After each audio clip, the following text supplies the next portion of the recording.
nome é Carla, eu tenho 48 anos, eu moro em Extrema, sul de Minas, moro numa fazenda, junto da natureza, dos animais, trabalho hoje como terapeuta, sou aromaterapeuta, terapeuta transpessoal, já fiz algumas pós-graduações, formações, enfim, fui empresária, tive uma história bem grande. Hoje eu sou uma mulher bem feliz, assim, por tudo que eu conquistei, por morar num lugar maravilhoso, por ter a possibilidade de estar na natureza, de estar próxima dos animais, das plantas. Essa fazenda que eu moro é agroecológica, a gente ensina as pessoas a cuidar de si mesmas, cuidar da natureza. Hoje eu trabalho com a cura, né, com a natureza dentro e fora das pessoas.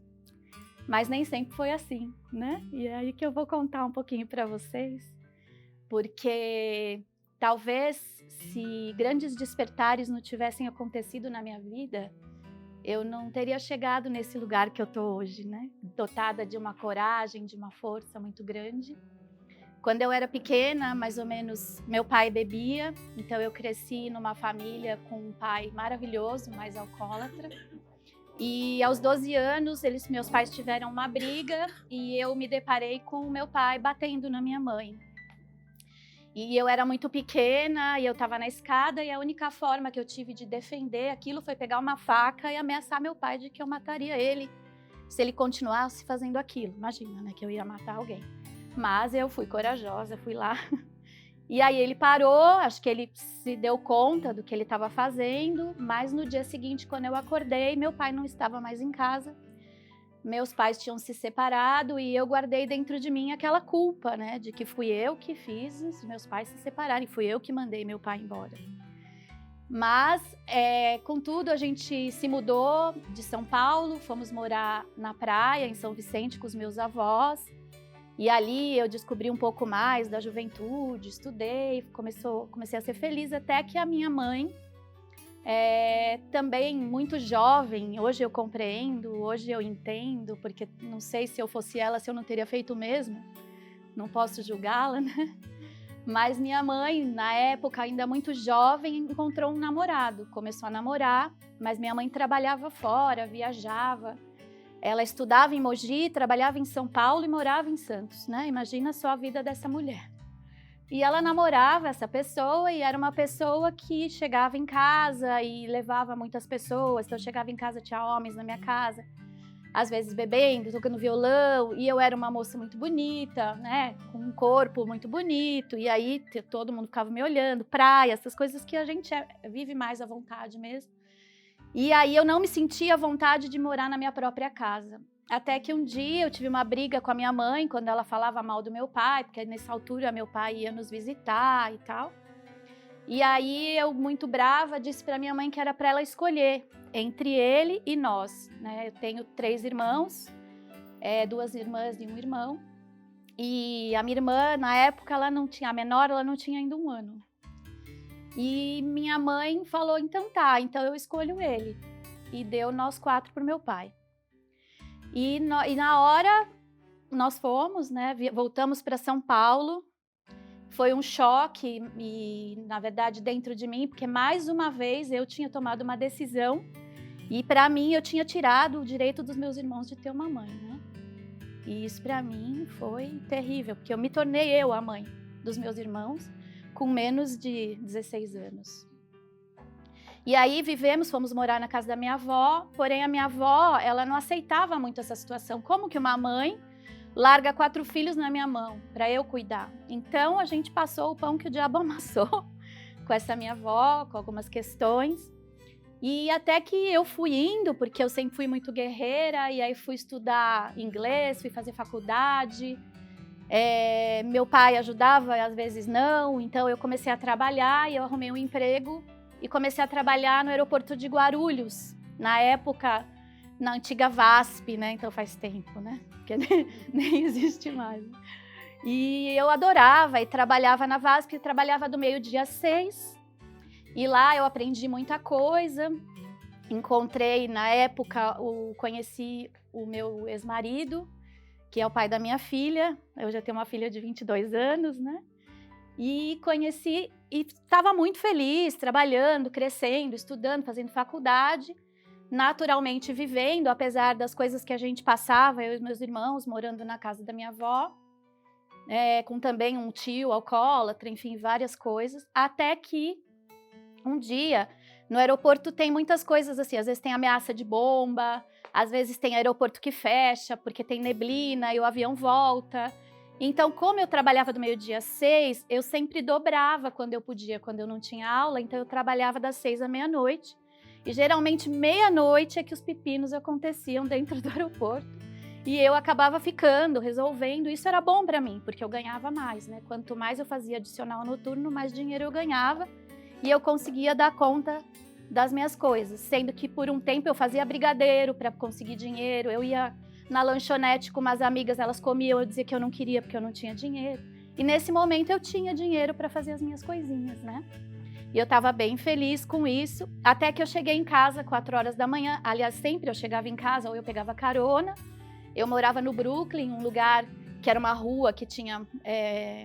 era perigosa, perto da favela ali do Buraco Quente, que era um lugar meio perigoso, não tinha quase ônibus à noite, não dava, tinha que descer a pé. Então, naquele dia, eu pegava sempre carona, eu pegava táxi, ou vinha de carona também com o meu namorado na época. Eu estava namorando há uns 3 meses com esse rapaz que eu conheci lá na VASP, né, que foi meu ex-marido. E aí, quando eu chego em casa, meu pai tinha bebido e minha avó tinha dito para ele que eu chegava em casa cada dia com um homem diferente e que eu era uma prostituta. E que eu, todo dia, cada dia, aparecia em casa com um homem diferente. Aí, 4 horas da manhã, meu pai me chamou de prostituta, me xingou, brigou comigo e falou que eu não merecia morar embaixo do teto que ele sustentava e me pôs para fora de casa. Eu peguei a minha malinha com a minha mochilinha, vestida ainda com o uniforme da VASP, saí pela rua, meus irmãos chorando, porque eu era a referência de mãe para eles, naquele ambiente que eles estavam vivendo. E aí eu saí pela rua procurando carona, procurando uma forma de ajuda. Liguei para o meu namorado na época, ele ficou de me socorrer, de me pegar no aeroporto de Congonhas. Aí consegui carona num carro da polícia. A polícia parou para saber o que era aquela moça vestida de VASP andando 4 horas da manhã com uma mala pela rua, né? E aí me deram carona, quiseram saber meus documentos. A minha sorte, eu tinha 17 anos, a minha sorte é que eu era emancipada já na época. E me levaram para o aeroporto de Congonhas, lá o meu namorado me pegou, me levou para a casa dele. E com a maior lindeza do coração, os pais dele me adotaram. E me receberam como filha mesmo. Eu vou até chorar. Eles me pegaram como filha, fizeram uma cama para mim num quarto, me acolheram, me deram comida, e há muito tempo eu não comia coisas tão gostosas, porque a minha avó regulava a comida pra gente. E eu dormia num colchão no chão, e sempre num colchão no chão, na casa do meu pai também, eram muitos irmãos num quarto só. Até que eu comecei a trabalhar, eu comecei a estudar muito, fui trabalhar, eu tô até... É muita emoção, né, gente, falar da nossa história. E aí eu fui trabalhar, comecei a ter meu dinheirinho e consegui com uma amiga alugar um apartamento. E nós alugamos esse apartamento, montei tudo, e nesse dia foi quando eu tive minha primeira cama. Foi a maior emoção da minha vida, eu ter comprado uma cama e dormir numa cama que eu comprei, né? E aí montamos o apartamento, e na hora que nós íamos morar no apartamento, essa minha amiga falou que ela tinha que ir embora, porque os pais dela, ela ia estudar próximo dos pais, e ela não poderia ficar, mas eu não tinha dinheiro para morar sozinha. E aí eu tinha, na época, 21 anos, o meu ex-marido um pouquinho mais que eu, e nós não tínhamos dinheiro para comer, para nada, mas a gente resolveu casar para poder dividir o apartamento, almoçar e jantar na sogra. E casamos, eu com 21 anos, e depois disso eu cresci, arrumei um emprego numa multinacional, fui crescendo, até que com 24 anos eu montei uma empresa, chegou a ser uma rede de franquias pelo Brasil. Com 26 eu tive minha filha e me tornei uma mulher muito bem-sucedida, uma dona de uma rede de franquias, conquistei meu apartamento, meu carro zero, tinha tudo. Um marido lindo, um apartamento lindo, mas aos 30 anos eu percebi que nada fazia sentido para mim. Que tudo aquilo que eu conquistei na vida, eu conquistei para mostrar para o meu pai que eu não era prostituta. Mas que aquilo não era eu. Que aquilo não era a minha alma. Que aquilo que eu não tinha deixado ainda a minha marca no mundo, não era aquilo que eu queria. E a partir daí eu fui largando tudo. Eu comecei a ir atrás do que eu amava. Então eu fui estudar psiquismo humano, fui estudar tradições indígenas, xamanismo, fiz 4 anos de psiquismo humano, fui estudar psicologia transpessoal, fui estudar teatro. E aí fui me tornando terapeuta e comecei também a fazer uns trabalhos de regressão, renascimento. E foi quando eu compreendi que eu escolhi os meus pais lá do alto, que eu os escolhi para ser os meus pais, porque eu sabia que num determinado momento da minha vida eles iriam me abandonar e que a minha missão nessa vida era seguir sozinha com as minhas próprias pernas. E quando isso aconteceu, o perdão que eu dei a eles foi gigante e esse perdão me libertou. E me libertou de um tanto que eu, a partir daí, só milagres foram acontecendo na minha vida. Eu abandonei tudo, me separei, deixei a empresa com o ex-marido, saí com a minha filha e aos 40 anos eu decidi mais uma vez mudar a minha vida e larguei tudo em São Paulo, um emprego onde eu ganhava muito bem, pedi demissão, peguei minha mala, minha filha e fui morar em Extrema, por também umas vozinhas que falavam no meu ouvido, como uma outra história que foi contada aqui, que a gente fica, ué, quem tá dizendo isso, né? E aí eu fui morar em Extrema e quando eu procurava uma terra para comprar, uma voz dizia para mim, não é só para você, essa terra que você vai estar é para muita gente. Eu falava, mas como assim? Eu não tenho dinheiro para tudo isso. Aí um dia, conversando com uma amiga meio bruxinha, né, eu falei para ela, Áurea, me fala toda hora uma voz que não é só para mim, como é que eu faço, né? Eu não tenho dinheiro. Aí ela falou assim, você não vai precisar de dinheiro.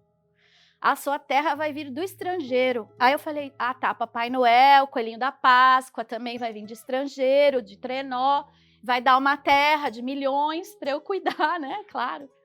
E aí eu fazia nessa época pós-graduação em psicologia transpessoal, fui conversar com a coordenadora e ela virou e falou assim, olha, a minha mãe, ela também mora em Extrema e ela largou tudo com 60 anos e com 70 anos ela ainda está lá. Com 70 anos, ela está fazendo aí mais ou menos o que você quer fazer. Ela tem horta, ela tem tratamento ecológico do esgoto, ela tem minhoca, ela faz compostagem. E eu falava, nossa, é isso que eu quero viver com a integridade do meu coração. Eu não quero mais falar o que eu não faço. Eu quero ser uma pessoa que faz e que fala o que faz, né? E aí, fui conhecer essa senhora, me apaixonei por ela e ela falou, filha, eu vou te levar numa terra, vou te levar num lugar, você vai conhecer esse lugar. Cheguei lá nesse lugar, me arrepiei, fiquei extremamente emocionada, muito forte para mim, eu ouvia vozes e aí ela falou, filha, calma, volta para a pousada, porque nessa época eu morava numa pousada com as malas no chão, com a minha filha com 14 anos na época. E aí ela virou e falou, escreve um projeto lá na pousada e envia para mim que eu vou mandar para a Inglaterra, porque os donos da terra onde eu moro são da Inglaterra.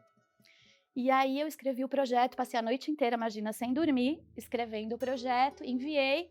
2 dias depois eu recebi uma resposta de que eles estavam com lágrimas nos olhos, porque eles estavam pedindo ao universo respostas sobre o que fazer com essa terra, e que eles tinham um projeto igual ao meu, muito similar ao meu, e que foi por isso que essa terra foi comprada, e que era para ela me dar a chave, e que era para eu fazer com essa terra o que eu quisesse, e que eles confiavam em mim. E eles me deram a terra, eu moro nessa terra há 8 anos, por esse lugar, que eu vou até falar o nome, porque é lindo e todos podem ir conhecer, que se chama Fazenda Atalanta. Esse lugar já curou muitas pessoas, esse lugar já recebeu milhares de pessoas, já transformou milhares de pessoas. E depois de 1 ano que eu estava nessa terra, eu e meu companheiro, Daniel, a gente se conectou, já éramos muito amigos. E há 7 anos nós estamos juntos, construindo uma história maravilhosa. Minha filha, que era super da cidade, que achava que nunca ia conseguir morar no mato, foi o indicador na época, quando ela entrou na fazenda, ela falou: mamãe, vamos morar aqui?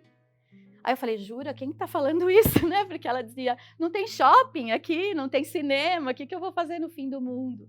E Extrema também, a nossa vida lá na fazenda mudou a vida dela. Hoje ela está se formando em psicologia, vai se casar, né? Vai morar junto com o namorado.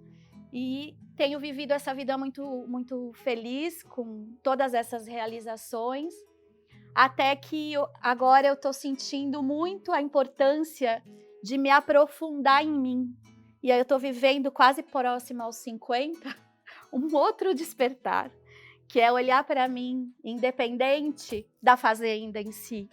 E hoje eu estou me fortalecendo como terapeuta, como aromaterapeuta, estudando aromatologia, estudando como curar as pessoas através das moléculas químicas das plantas, como ajudar as pessoas com o que é puro, com o que é natural.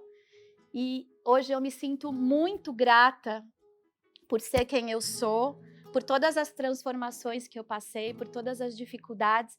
E o que eu quero trazer com a minha história é que quando a gente confia, quando a gente acredita e quando a gente tem um sonho, tudo é possível, né? Hoje eu também faço um trabalho com o sagrado feminino, com o despertar das mulheres, e eu acredito muito que tudo é possível e que nós mesmos escolhemos e podemos traçar o nosso caminho quando a gente olha o lado positivo, né? Quando a gente olha o nosso dom, o nosso amor, e a gente pode transformar a nossa vida. Porque se eu ficasse lamentando tudo que eu passei, talvez eu não tivesse chegado até aqui. Então, essa é a minha história.